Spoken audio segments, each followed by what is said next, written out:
नमस्कार दोस्तों, आपके साथ कोई घटना हो गई या फिर आपकी बाइक चोरी हो गई, आपकी गाड़ी चोरी हो जाए, उस कंडीशन में पुलिस को आपने कंप्लेंट की पर पुलिस ने आपकी कंप्लेंट लेने से मना कर दिया। कोई इंसिडेंट हो गया, आप थाने गए, आपने उनको अपनी कंप्लेंट दी लिखित में, उन्होंने उसे लेने से मना कर दिया। ये कई बार ऐसे वाकया मेरे से या मेरे जैसे अन्य वकीलों से ये सवाल पूछे जाते हैं कि ऐसी सिचुएशन में हम करें क्या।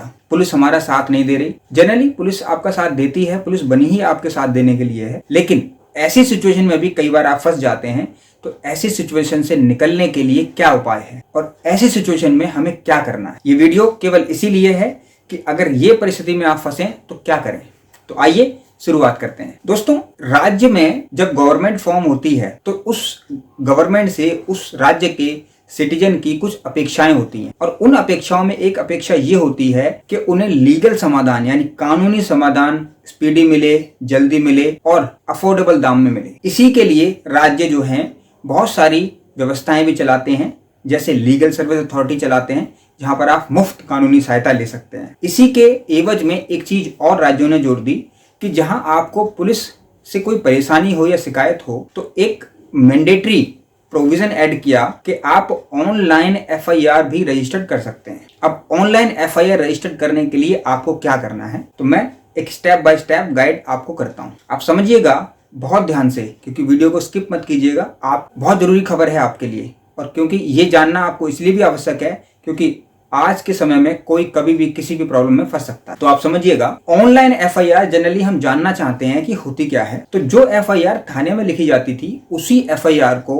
स्टेट ने यानी राज्यों ने आधिकारिक वेबसाइट जो दिल्ली पुलिस की या फिर यूपी पुलिस की या फिर किसी भी पुलिस की है उस वेबसाइट पे डाल दी जाती है और उसके जरिए आप जो है एफआईआर को रजिस्टर कर सकते हैं। पर उसमें कैटेगराइज है, हर राज्य अपनी अपनी कैटेगरी के अनुसार चलता है। मैं आपको दिल्ली का एग्जांपल देता हूं। दिल्ली के अंदर जब भी आप एफआईआर के लिए जाते हैं यानी ऑनलाइन एफआईआर के लिए जाते हैं तो आपको दो सूरत में एफआईआर जो है वो मिलेगी। पहला, जब आपकी कोई गाड़ी चोरी हो गई हो, यानी मोटर बाइक हो या आपका स्कूटी हो या आपकी कार हो, जब इनकी चोरी हो जाती है तो आप दिल्ली पुलिस के पोर्टल पे जाएं, एफआईआर सेक्शन में जाएं और वहां पर आप एफआईआर को रजिस्टर कर सकते हैं। आपका जो भी इंफॉर्मेशन वो मांगेंगे वो इंफॉर्मेशन आप प्रोवाइड कीजिए। डॉक्यूमेंट मांगेंगे, डॉक्यूमेंट ऑनलाइन आप स्कैन करके प्रोवाइड कीजिए। उसके बाद एफआईआर नंबर और एफआईआर जनरेट होगी, आप उसे डाउनलोड कर सकते हैं। जब एफआईआर डाउनलोड हो जाती है तो उसके बाद ऑटोमेटिकली जो नियरेस्ट थाना होता है वहां से आपको एक इन्वेस्टिगेशन ऑफिसर अपॉइंट हो जाता है।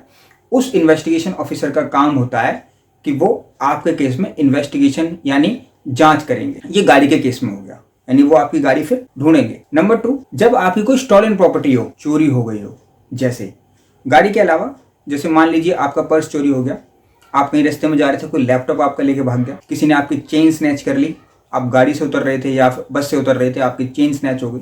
तो ऐसी जो स्टॉलन प्रॉपर्टी होती हैं, उन स्टॉलन प्रॉपर्टी यानी चोरी हुई प्रॉपर्टी की आप एफआईआर दर्ज कर सकते हैं। सेम प्रोसेस, आप वहीं जाएंगे, उसमें 2 सेक्शन है, एक में स्टॉलन प्रॉपर्टी है और एक में गाड़ी की चोरी के लिए है। तो आप वहां से एफआईआर दर्ज कर सकते। आप इस फ्लो चार्ट के माध्यम से आप समझ गए होंगे। दूसरी बात ये होती है कि जब एफआईआर हो जाती है तो जैसे मैंने कहा आईओ पॉइंट होगा, इन्वेस्टिगेशन ऑफिसर, वो उसमें जांच करेगा और आपकी वस्तु को ढूंढेगा। अगर आपकी वस्तु मिल जाती है तो वो चार्जशीट फाइल करते हैं।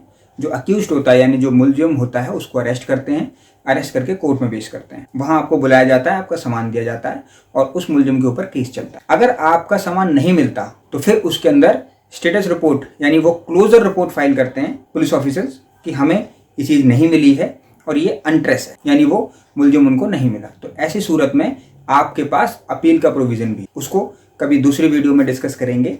यहाँ हम ऑनलाइन जो है एफआईआर डिस्कस कर रहे हैं, इसलिए इस प्रोविजन को यहीं तक रखते हैं। ऑनलाइन एफआईआर एक बहुत बढ़िया और बहुत ही अच्छा विकल्प है उन लोगों के लिए जो पुलिस थाने में जाना नहीं चाहते या फिर पुलिस थाने में जाने वाली प्रॉब्लम से निजात चाहते हैं। आखिर हमने स्टेट गवर्नमेंट को या सेंट्रल गवर्नमेंट को इसलिए तो चुना है, तो जो गवर्नमेंट हमने चुनी है उसने हमारे लिए बहुत सारी सहूलियत दी है। दोस्तों, एक इसके अंदर महत्वपूर्ण पहलू ये है कि जैसा कि हम देख रहे हैं कि मैंने अभी आपको दिल्ली का एग्जाम्पल दिया। दिल्ली में एफआईआर जो होती है वो 2 चीजों के लिए ही है, स्टोलन प्रॉपर्टी या फिर आपकी गाड़ी चोरी हो गई उसके लिए।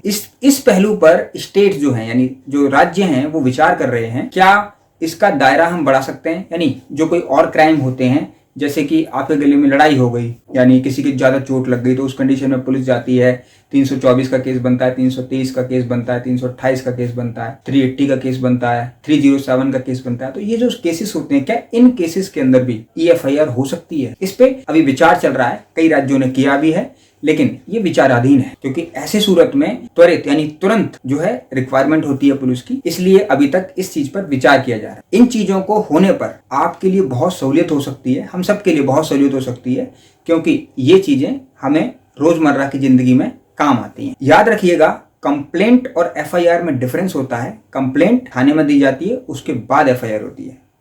चीजें हैं जो हमें पता ही नहीं है, तो उनमें से एक ये चीज है ऑनलाइन FIR। आप इसका लाभ उठा सकते हैं। इस वीडियो से आप अपने दोस्तों को या अपने नियर एंड डियर्स को भी लाभ पहुंचा सकते हो। इस वीडियो को उन्हें बताएं, समझाएं और आप अपनी नॉलेज को शेयर करें। बने रहिए हमारे साथ इसी प्रकार की अन्य महत्वपूर्ण वीडियो के लिए। तब तक के लिए नमस्कार।